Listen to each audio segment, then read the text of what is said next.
Welcome to Expert SEM Supply Chain Knowledge Sharing session. In this session, we will see a financial term called current ratio. The current ratio is the liquidity ratio that measures a company's ability to pay short-term obligation or those due within 1 year. It tells investor and analyst how a company can maximize the current assets on its balance sheet to satisfy its current debt and other payables. A current ratio that is in line with the industry average or slightly higher is generally considered acceptable. A current ratio that is lower than the industry average may indicate a higher risk of distress or default. Similarly, if a company has a very high current ratio compared with its peer group, it indicates that management may not be using its asset efficiently. The current ratio is called the current because, unlike some other liquidity ratios, it incorporates all current assets and current liabilities. The current ratio is sometimes called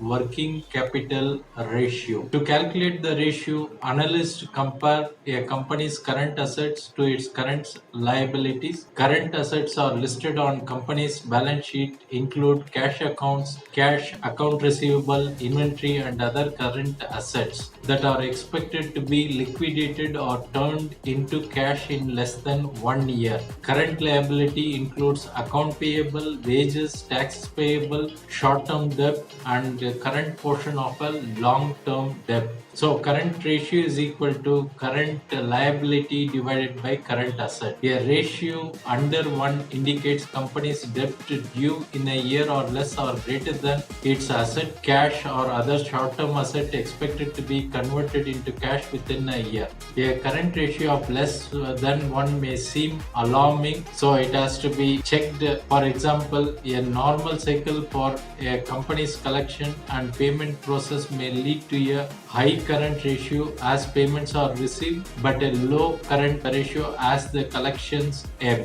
Calculating current ratio is just one point in time could indicate the company cannot cover all of its current debt, but it does not necessarily mean that it won't be able to when the payments are due. Thanks for watching. Bye.